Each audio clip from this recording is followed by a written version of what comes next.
the Taliban soldier returns, and he has with him a woman wearing a burqa. She comes up behind me and turns me round very briskly and starts to frisk me.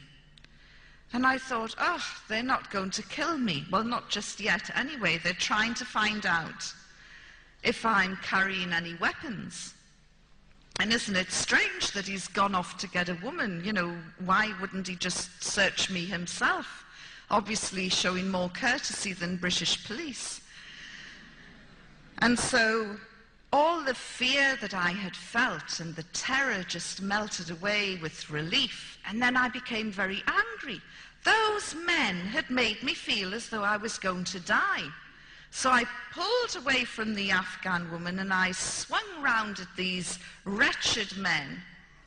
And I was wearing, I want you to picture the scene, my burqa had gone, but I was wearing a shalwar kameez, the trousers and an orange dress down to the knees.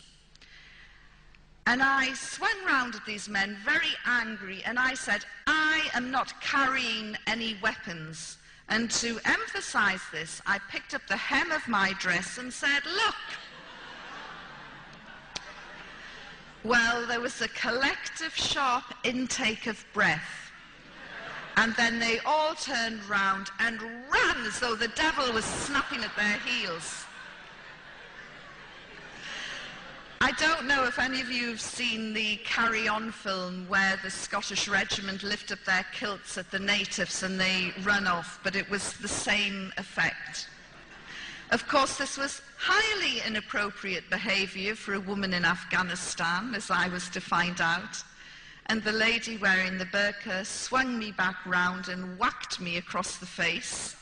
She was in such a state of shock at this vulgar display. Anyway, having established that I'm not carrying any weapons, I was then bundled back into the car and driven off to Jalalabad. I was taken into the intelligence headquarters and introduced to the head of intelligence, who understood a little bit of English. I apologized for causing any inconvenience, and he asked me to write down my personal details and telephone contacts to prove that I was a journalist. After I had done that, he said, we are about to eat. You must have something to eat. And I said, well, that's very kind, but I need to use the telephone first. And he said, no, you can't use the phone.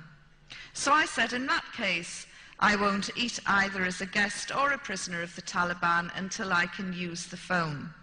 And what started then was the war of attrition, which was to last 10 days. Now, you would think that the most evil, brutal regime in the world couldn't care less if one of their prisoners had gone on hunger strike. But these men were very, very upset. Despite my protests saying I'm not eating, every morning, noon and night, they would bring me food. They would lay out a cloth on the floor, beautiful carpeted floor, by the way, and they would put down some bread, some stew, and some rice, and they would bring in a jug of water and a bowl, and they would wash my hands, and they would tell me in broken English, you are our sister, you are our guest, we want you to be happy.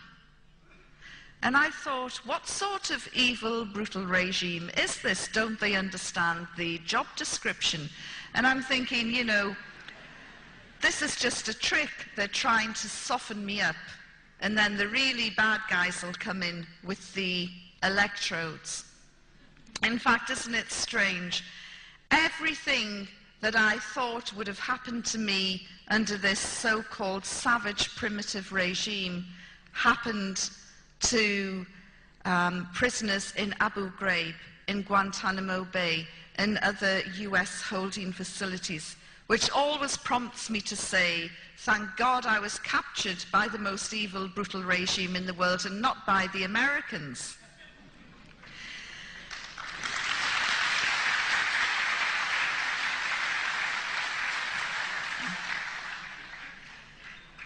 By the third day, they called the doctor. Not that I was feeling unwell at all, but they called the doctor and he came, a little man who trained in Germany, and he looked in my eyes, my ear, took my pulse, looked in my mouth, and I thought, they do this, don't they, on death row in Texas just before they're going to execute somebody. They like to make sure that they're fit and healthy.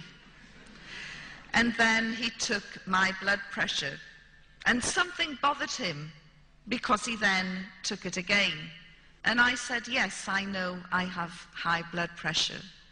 And he said, no, you don't. Your blood pressure is normal. I said, don't be so ridiculous. It can't be normal. You know, I'm about to be killed by the Taliban. How on earth is my blood pressure normal? And he said, look, and he did it again. And it was normal. I said, there you are, 3 days with the Taliban and you've cured my blood pressure. Thank you very much.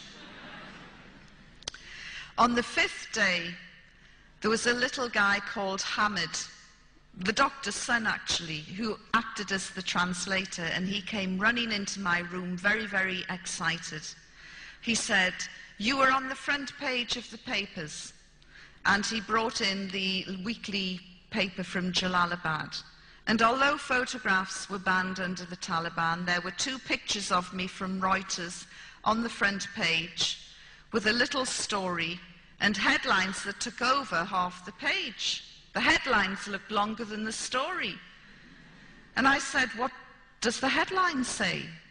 And he read it out and he said, it says, the Taliban has cured Yvonne Ridley's blood pressure and she's very happy.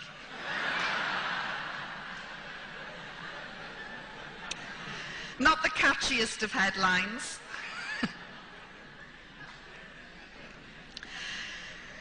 During those 6 days in Jalalabad, a procession of very scary, fierce-looking men came into the room and through Hamid asked me questions, and the interrogations would go on until maybe 8, 9 o'clock at night.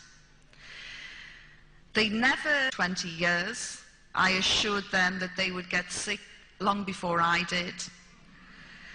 And I had decided on quite a risky strategy, really. I had decided to be the prisoner from hell.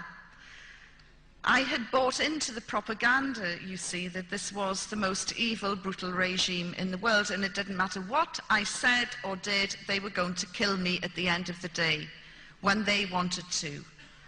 And so I just thought, if I'm nice, they're going to kill me. If I'm nasty, they're going to kill me. Well, I'm just going to go down fighting. And so I was very abusive and aggressive. And the harder I pushed them, the nicer they were. And so I just thought, if I'm nice, they're going to kill me. If I'm nasty, they're going to kill me. Well, I'm just going to go down fighting. And so I was very abusive and aggressive. And the harder I pushed them, the nicer they were. And they would say, why are you angry? You are our guest. You are our sister. Hamid had to translate my words.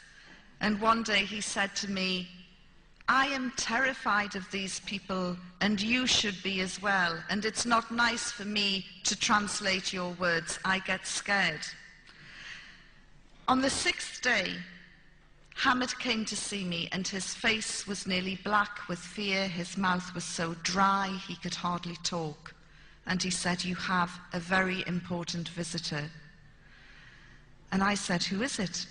He said, I can't tell you, but you must be respectful. I said, well, who is it? Is it Mullah Omar? And he said, please, just be respectful. You have to show some respect. This is a very, very important person. So I'm thinking, I wonder who it can be. 10 minutes later, there was a knock on the door. Although I was the prisoner, I had my own key. And so I unlocked the door, opened it, Hamid stood aside, and there in front of me was a man who made my blood run cold. The hair on the back of my neck lifted.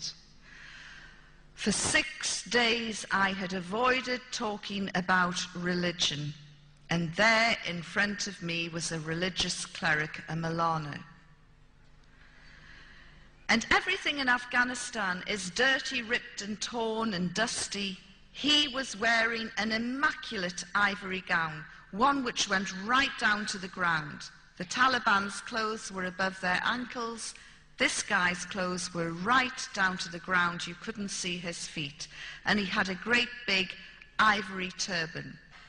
A very modest beard by Afghan standards, very light brown, modest beard, and light brown eyes. And he had beads which he moved, like rosary beads, which he moved 2 at a time. And there was something else about him that I thought was weird. And when I mentioned it to my first Muslim crowd, a few of them went, Alhamdulillah. When I told them, I said there was something really weird about this guy. He had a shine on his face. It was like a light on the inside coming out. I've never seen anything like it before. And I was told by my Muslim friends back in London, this is the nur, the light that comes out of somebody who is very pious, very practicing, a very good person. I didn't know that at the time. I just thought there's something weird and spooky about this guy. After I recovered, I moved aside and invited him into my room. And he was so graceful and elegant, he didn't even seem to walk. He just glided in and glided down. And I sat opposite him, and Hamid acted as the translator. And he said, "What is your religion?" And I thought, oh, here we go. I said, "I'm a Christian." He said, "Yes, but what sort of Christian? Are you a Roman Catholic? Are you a Protestant?" I said, "I'm a Protestant from the Church of England." And he's smiling and moving his beads. And he said, "And what do you think of Islam?" "Oh," I said, "it's fantastic. It's absolutely wonderful." Of course, I knew nothing about Islam, very little, and the little that I knew was totally wrong as it turned out. And I went off in praise for 2 minutes of this faith that I knew so little about. And he smiled and he moved his beads. And then when I finally stopped running out of adjectives, he said, "Islam is a beautiful religion." I couldn't agree more. And then again, I ran off in praise of Islam. And he smiled as he listened, and Hamid translated. And I said, "Do you know, the people around here are so passionate about their faith that they pray 5 times a day." I know because I've watched and counted it. And he looked. He must have thought, "You stupid woman." But I didn't realize that Muslims are expected to pray 5 times a day. So he moved his beads. And then he said, "So, you would like to convert?" And I thought, he's led me into a blind alley here. If I say, "Yes, I'll convert," he'll accuse me of being fickle and insincere, and he'll say, "Take her away and have her stoned." If I say, "No, I'm not interested," he'll say, "How dare you insult Islam? Take her away and have her stoned." So I'm trying to come up with the right answer. And then, in the end, I said, "Look, I can't make such a life-changing decision while I'm in prison. But if you let me go, I promise I will read the Quran and I will study Islam." And he smiled, and he didn't say anything more. And he rose up, and he glided out. Hamid went scuttling after him. And he returned a few minutes later, and he said, You're going home on a Red Crescent plane." Well, I punched the air and congratulated myself for having dealt